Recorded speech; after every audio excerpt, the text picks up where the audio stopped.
Gente maravilhosa e querida, uma boa tarde, um bom dia e uma boa noite. Eu, continuando a leitura do livro de Judas, eu pretendo fazer agora o versículo de número 14. Eu fiz os 13 primeiros versículos e fiz a reflexão versículo a versículo, tentando ou procurando dissecar cada versículo. E agora o versículo 14 será feito com a graça de Deus e se Deus quiser. Então no versículo 14 é falado: destes profetizou também Enoque, o sétimo depois de Adão, dizendo: eis que é vindo o Senhor com milhares de seus santos.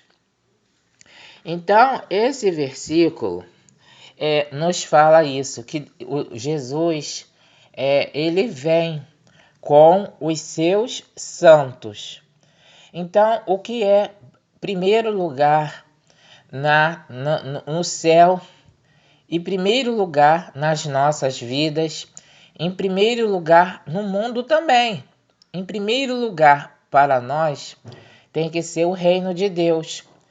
E quem está realizando o reino de Deus na terra? Os santos de Deus.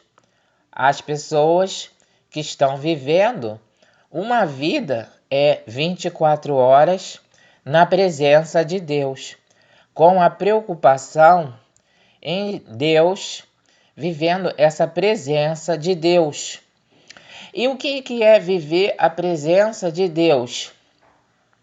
É a gente ter Deus no nosso coração, nas nossas atitudes, nas nossas palavras, no nosso dia a dia, no nosso pensar, no nosso agir. E quando eu falo Deus, eu quero falar nosso Senhor Jesus Cristo.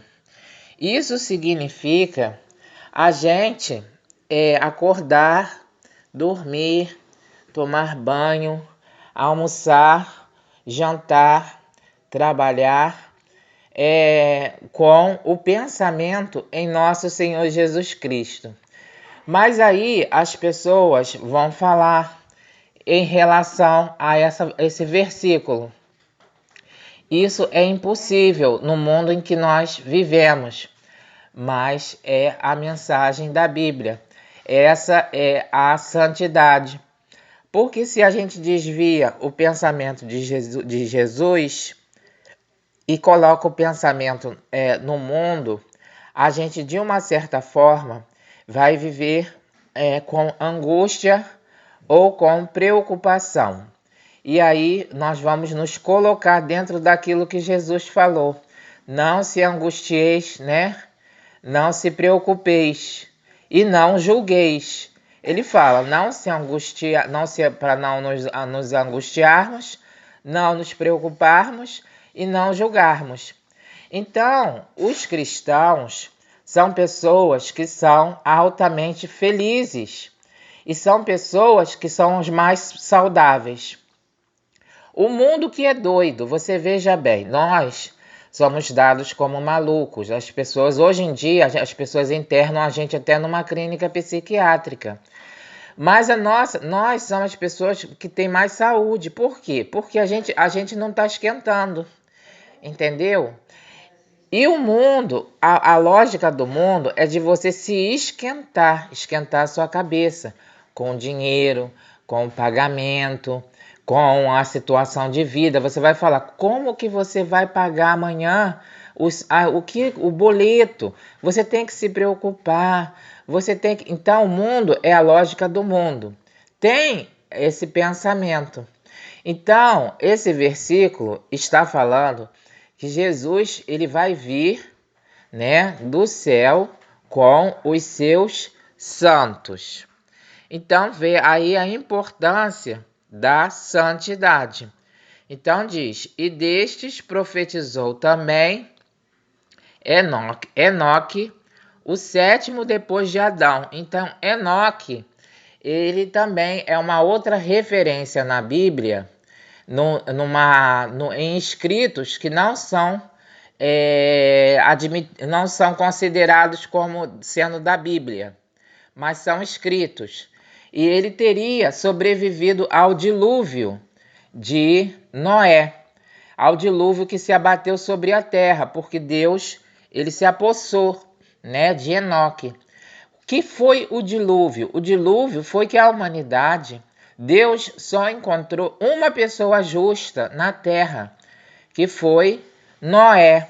E então todo mundo estava como se fosse ímpios. E aí Deus falou, não tem mais jeito, eu me arrependi de ter criado o homem. Porque todo mundo é ímpio, todo mundo é uma ruindade tenebrosa. Aí Deus mandou o dilúvio. E o dilúvio acabou com todo mundo. Então, eu posso falar que o dilúvio é realmente uma coisa horrível. Porque eu já vi o tsunami, eu já estava lá no dia do tsunami. E realmente, a nossa vida, ela tem que estar nas mãos de Deus, porque não é uma loucura, é uma realidade. É uma realidade. O dilúvio pode acontecer realmente.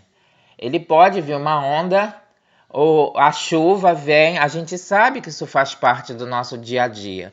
Não é loucura. Quando chove, as pessoas já estão sendo levadas pela chuva, pela água.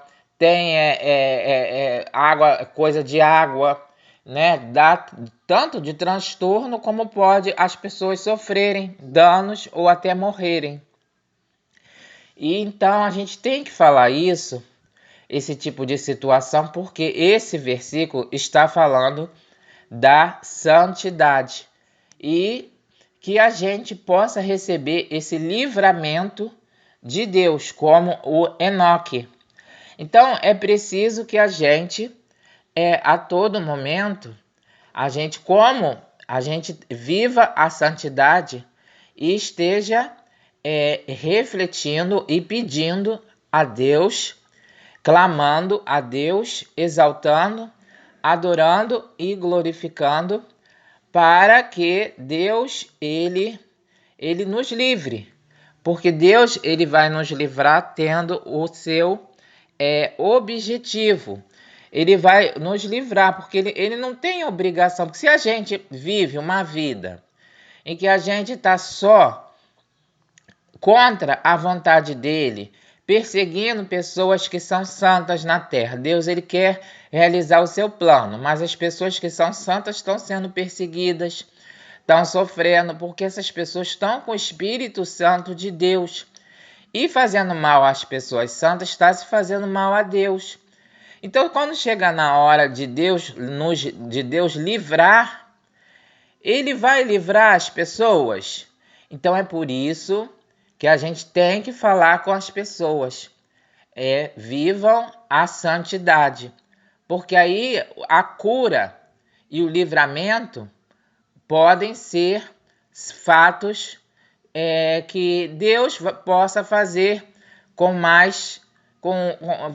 pode ser fatos da vida da vida da pessoa. A pessoa viver uma vida de livramentos, viver uma vida de curas, viver uma vida na graça do nosso Deus. Louvado seja o nosso Senhor Jesus Cristo, que vive e reina para sempre. Amém. Glória ao Senhor Jesus. Senhor Jesus, tu és santo, bendito, seja adorado, exaltado e sejas para sempre o Senhor Jesus. Muito obrigada por tudo o que és na nossa vida. Tu és o caminho, a verdade, a vida. Tu és a nossa vida. Tu és tudo para nós. Glória, todo poder, honra e glória ao nosso Senhor Jesus Cristo.